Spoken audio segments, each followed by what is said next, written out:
Salut! Jour 11, cap ou pas cap? Aujourd'hui, je réponds à Lydie qui m'a demandé quels sont mes moteurs de résilience. Alors déjà, si tu regardes cette vidéo en direct, fais bien me faire un petit coucou pour que je puisse t'envoyer des bisous. Et puis si tu me regardes en replay, bah, tu me mets quand même un coucou. Comme ça, je viendrai te faire des bisous plus tard. Alors, mes moteurs de résilience. Donc, oui, j'ai vécu des trucs difficiles. Mais en fait, tout le monde vit des trucs difficiles. Je crois qu'il y a une étude qui a montré que 87%, on vit tous la même chose. On va tous traverser des deuils, on va tous traverser des moments où on n'aura plus la santé, on va tous traverser des trucs difficiles, on a tous des parents qui sont imparfaits, on a tous, enfin, voilà, avec plus ou moins de delta, mais en fait, on vit tous des choses difficiles. Et c'est quoi nos moteurs de résilience? Alors moi, je crois que très tôt, j'ai senti qu'il fallait que je me débrouille. Et donc, j'ai pas attendu que les autres fassent pour moi. Je crois que j'ai eu cette chance de réaliser très tôt que personne ne viendrait me sauver, que personne n'était là pour m'aider et que si je voulais m'en sortir, fallait que je me démerde. Et donc le jour où j'ai décidé de quitter la maison à 18 ans, je n'avais aucune idée, j'avais pas d'argent, j'avais rien. Ben, j'ai trouvé. J'ai trouvé où me loger, j'ai trouvé des financements, j'étais étudiante, hein, donc voilà. Et il y a eu plein de choses comme ça, en fait, plein d'endroits euh, qui, sont, qui sont venus m'aider une fois que j'étais en chemin. Je crois qu'il y a une phrase euh, ouais, qu'on m'a inculquée, mais qui est là souvent, c'est aide-toi et le ciel t'aidera. Aide-toi d'abord. Bouge ton fesse, mets-toi dans l'action, et là, le ciel t'aidera. Et je crois que cette phrase-là, elle m'a toujours portée dans l'action, pour me mettre en mouvement, quel que soit le mouvement, de me mettre dans un mouvement, parce que je sais que ne rien faire ne changera rien. C'est pas la solution. Après, j'en ai eu d'autres, des moteurs de résilience. Il y a déjà ce lieu. Euh, je vous partage quelque chose de précieux pour moi, que je partage pas comme ça. C'est rare les personnes à qui je montre cet espace. C'est mon temple.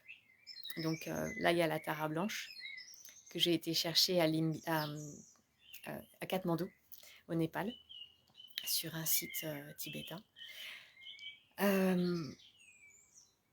Le bouddhisme a été une vraie source d'inspiration dans ma vie. J'ai été 10 ans dans une sangha tibétaine à étudier les messages de Bouddha et ça m'a donné une vision plus large d'étudier plein de choses, hein, mais particulièrement sur le karma, sur le rapport aux choses, sur aussi un enseignement qui m'a bien secouée au départ, c'est que tout ce que je ressens, je l'attire. Donc si j'attire à moi des choses qui ne me plaisent pas, c'est que je les ai ressenties. Et que c'est moi qui a fait l'aimant pour les attirer dans ma vie. Alors celui-là, j'avoue qu'il est très, très frustrant. Très difficile à entendre, très difficile à intégrer, très difficile à manier. Mais dans l'enseignement bouddhiste, en fait, ce qu'on nous enseigne, c'est de ne pas prendre les textes pour des dogmes, mais de les pratiquer, de les malaxer, de les digérer, de les mâcher jusqu'à ce qu'on en tire de la saveur. Et la saveur que j'en ai tirée, c'est cette compréhension que l'être humain est magnétique. Alors, c'est aussi avec ma conscience de la physique et de la chimie, parce que c'est un peu mes premières passions. On est des vibrations et on attire à nous, on émet et on reçoit. Et le cœur est un énorme émetteur, vraiment, vraiment énorme, beaucoup plus puissant que notre mental, mais nos pensées déjà en sont. Et du coup, c'est une bonne nouvelle en fait, cette information-là qu'on on reçoit ce qu'on a émis. C'est une bonne nouvelle, pas en mode je culpabilise parce que là je reçois un truc qui me plaît pas. Aujourd'hui par exemple je vis une journée de scrunch qui est franchement pas agréable. J'arrête pas de pleurer depuis ce matin. Mais je sais que ce qui m'arrive dans ma vie, j'ai du pouvoir dessus. J'ai du pouvoir sur mon état intérieur pour changer justement ce que j'aimais, changer ce qui vibre en moi, le transformer en fait, avec beaucoup de douceur, avec beaucoup d'acceptation qu'il y a un temps de deuil. Il y a un temps pour les larmes, et puis les larmes, elles vont faire leur œuvre. L'objectif de la larme, c'est d'attraper quelque chose qui est à l'intérieur de nous, notre souffrance, et de la faire sortir par les larmes. Et elle l'évacue de notre corps. Et l'objectif, c'est que notre mental, il ne maintienne pas les choses à l'intérieur de nous, puis qu'il les laisse s'évacuer. Et avec cette vision globale, en fait, j'apprends à être humble, à me dire que je ne suis pas maître de tout, je ne suis pas maître de quoi que ce soit à l'extérieur de moi. Je sais que tout est temporaire. Même à l'intérieur de moi, tout est temporaire. Mon corps, il est en bonne santé actuellement, mais ça peut changer. Je vais vieillir et un jour je vais mourir. C'est logique. Tout ce qui est autour de moi est là temporairement. Et du coup, c'est qu'est-ce que je vais faire de tout ça qui est le plus important.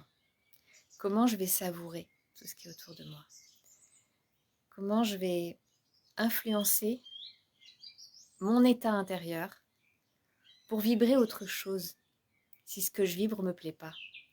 Si je sais qu'à l'intérieur de moi, ça va vibrer du manque, de la frustration, des défis, des trucs un peu compliqués, je sais que ça va attirer à l'extérieur ce genre de choses. Et j'en ai pas envie. J'ai envie d'être très égoïste et d'attirer à moi que des trucs sympas. Bon, après, il y a aussi une réalité, c'est que quand c'est trop sympa, on bouge pas notre cul. Donc c'est parfois un peu nécessaire que ce soit un peu challengeant. Mais challengeant, ça veut pas dire de la souffrance. Ça veut juste dire challengeant. Et il y a aussi des dettes karmiques qu'on a besoin d'évacuer. Et celles-ci, on n'a pas besoin de culpabiliser, c'est comme ça. C'est un état, on a des trucs. Que ce soit à l'intérieur de nous, déjà dans nos gènes, on a 7 générations qui sont engrammées dans nos gènes. Donc des choses que nos parents, grands-parents, arrière-grands-parents et arrière-grands-parents nous ont léguées à travers les gènes.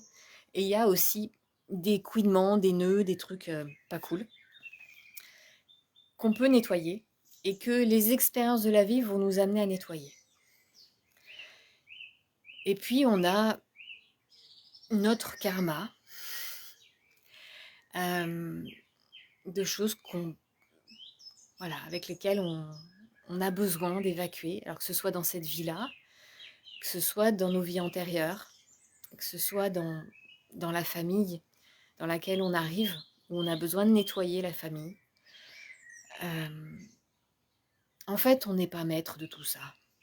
Et au final, l'objectif, c'est pas de se poser la question de savoir oh, « mais pourquoi je vis ça ?» Non, parce que à chercher des pourquoi, on va en trouver tout le temps, en fait, et puis des milliards de choses possibles. Donc, en fait, c'est laisser tomber cette histoire de pourquoi. On abandonne l'histoire du pourquoi. Et juste, c'est OK. On me donne ça à vivre. Bon. Je vais faire comment pour vivre le mieux ? Comment je vais faire pour le vivre au mieux ? Alors, c'est pas toujours évident, hein. Quand c'est des trucs vraiment lourds,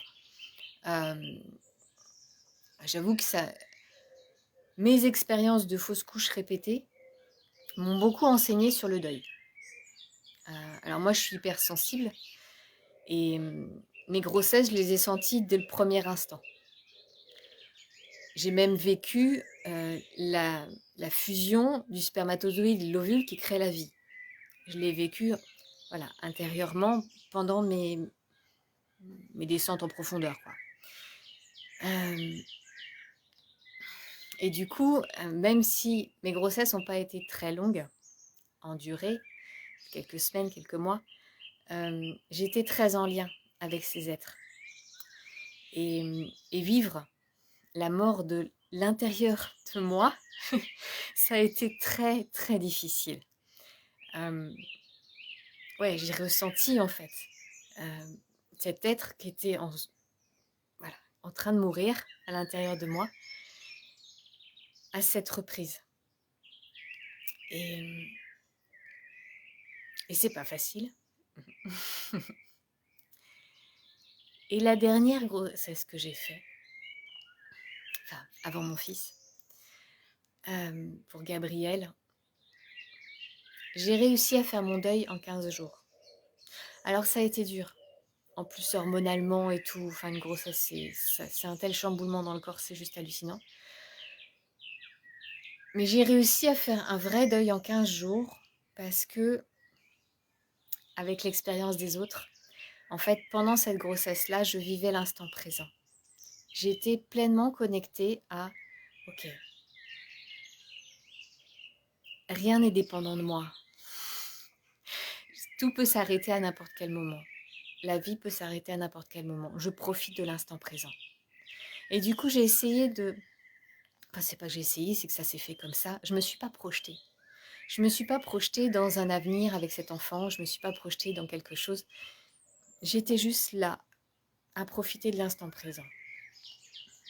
Et je crois que le plus difficile dans les deuils, c'est de faire ce chemin, de lâcher tous les futurs qu'on avait envisagés, de lâcher ce manque, peut-être même des attentes inconscientes, hein, c'est pas volontaire de nos parts. Et pour revenir juste à l'instant en fait, et à savourer la chance. Où est-ce que j'ai eu de la chance? En quoi je peux avoir de la gratitude d'avoir vécu? J'ai vécu, voilà. Ces quelques semaines, intensément, au contact de cet être qui était là en moi, et de sentir son évolution, d'abord au niveau cellulaire, et puis doucement organique, sentir ses premiers battements de cœur. Je vous promets, il n'y a rien de plus impressionnant de ressentir un cœur qui bat à l'intérieur de soi quand c'est pas le vôtre. C'est au niveau de l'émotion que ça génère, c'est juste hallucinant. Je le dis encore avec beaucoup d'émotion parce que bon, déjà c'est pas le genre de truc que je raconte habituellement. Et on est dans un défi cap ou pas cap. Alors je mets les cartes sur table, hein. Je dis les choses, d'accord. C'est pas forcément évident parce que c'est des choses où je me suis beaucoup préservée pendant des années et j'ai pas voulu parler de ça par peur des réactions des autres. Mais ma sensibilité, elle est comme ça. Moi, je ressens les choses en profondeur à l'intérieur de moi. En plus, j'ai fait des études pour ça. J'ai fait 10 ans de sangha dans une sangha tibétaine pour apprendre à méditer et à me reconnecter à moi. Et après, j'ai enchaîné avec un master en sophrologie cassidienne où je suis descendue très en profondeur à l'intérieur de la conscience de mon corps jusqu'à la conscience de mes molécules et de mes atomes. Moi, je suis chimiste, alors je vais en profondeur. J'aime bien, voilà. mais du coup, ça veut dire aussi ressentir très intensément aussi les choses négatives. Alors, c'est sûr que quand c'est sympa, c'est chouette. C'est encore plus intense, c'est sympa. Mais quand c'est pas cool, ça fait mal. Mais en soi, c'est pas grave. C'est la vie, en fait.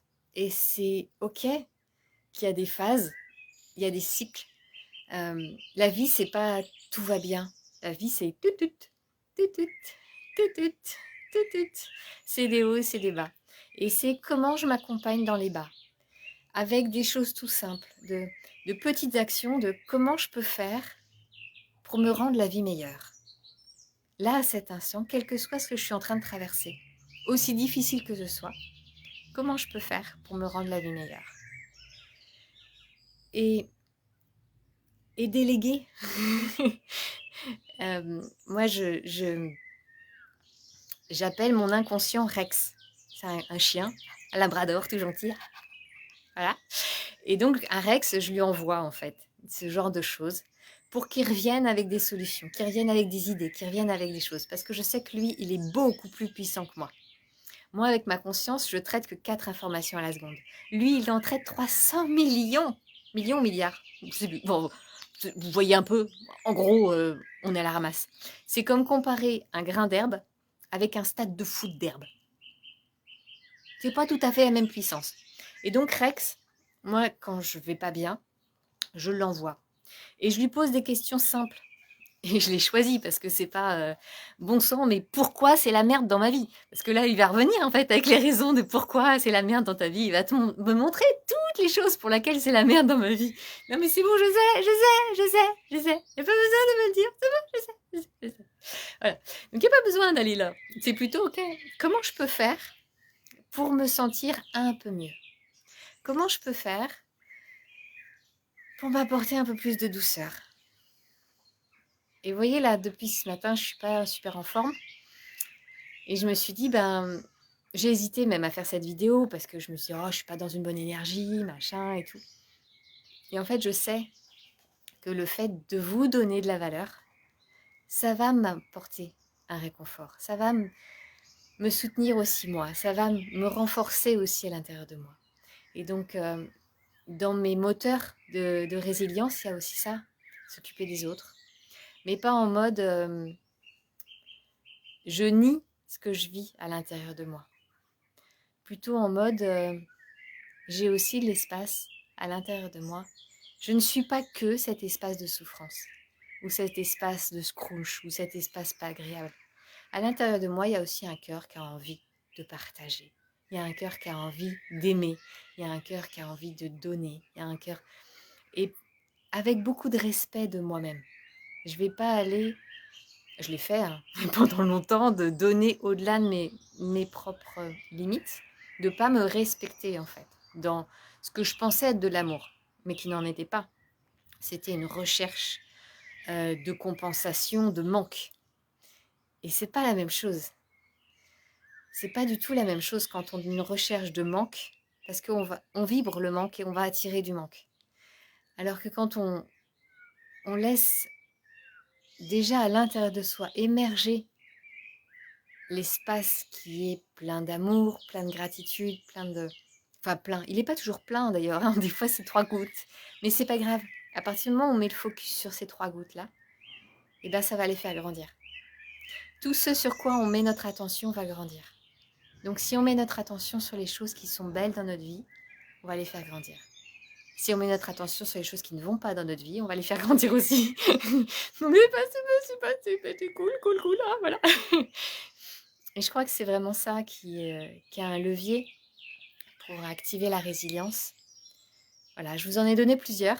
Après, c'est à tester, à goûter, à expérimenter. C'est pas toujours évident, je le sais. Et c'est pas toujours agréable non plus de se dire oh là, mais après je suis dans la merde et c'est de ma faute. Voilà.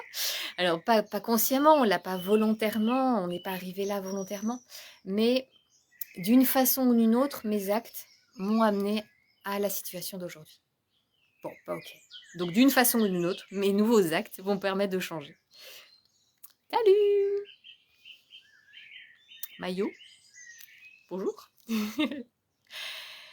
Donc voilà, c'est juste laisser circuler la vie à l'intérieur de vous et laissez-vous sentir ce qui est présent, ce qui est vivant, ce qui est vibrant. Et à partir de ce moment-là, vous allez pouvoir le faire grandir. Ça va être disponible, ça va être un levier de démultiplication. Bon, j'aimerais beaucoup lire sous cette vidéo vos commentaires, savoir comment ça vient vous parler, ce que je vous ai partagé. Si vous y avez trouvé de la valeur, n'hésitez pas à partager pour redonner de la valeur. Et puis, si vous avez envie de participer à ce défi Cap ou pas Cap, organisé par Mathieu Boinet, donc tous les jours, il fait un live sur l'audace, avec plein d'astuces et plein d'explications de comment on peut faire mieux.